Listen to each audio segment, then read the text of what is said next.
All right, so we got the first round of primer all sanded, ready to go. It blocked out pretty nice, but we got it masked up, so we're gonna do a second round of primer. This next round is gonna be a product called Duratech. So we'll spray 4 coats of that on. We're gonna let it sit for a couple days, and then first part of next week, we'll do the final sand on that, and then we're ready for color.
All right, so we're gonna spray 1 coat of sealer. This is an epoxy sealer, so it's important you don't over apply it. 1 coat does the job. So we'll put 1 coat on, we'll wait 30 minutes. We'll go in and we'll start spraying base coat right after that. There's no sanding, you know, this wet on wet process. It's just important that you do 1 coat and you wait 30 minutes before you do base coat.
How many coats of base coat is good?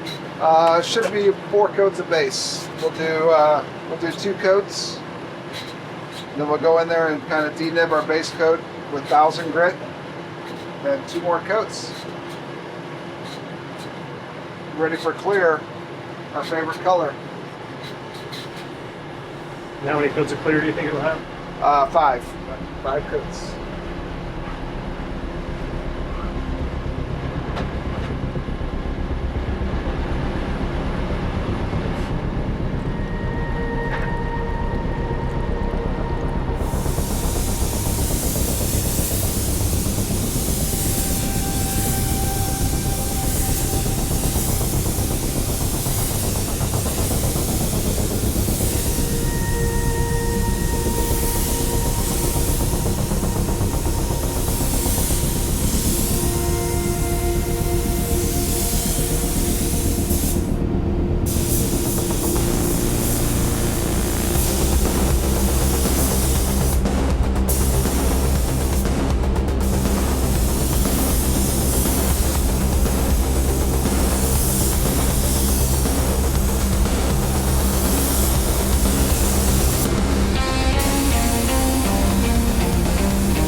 How's you looking?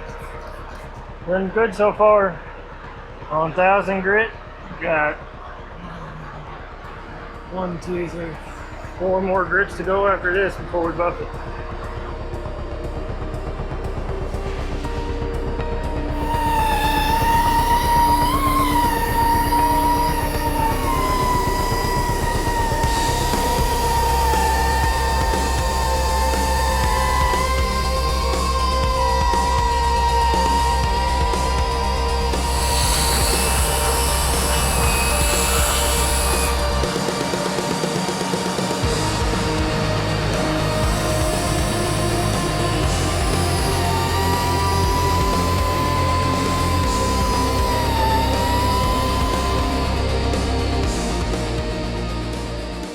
Thanks for watching. If you want to see more build videos like this, help us out by liking, commenting, and subscribing to our channel. And it's a little thing to do, but don't forget to turn on those notifications. If you want to buy merch, go to store.classiccarstudio.com. See you next time.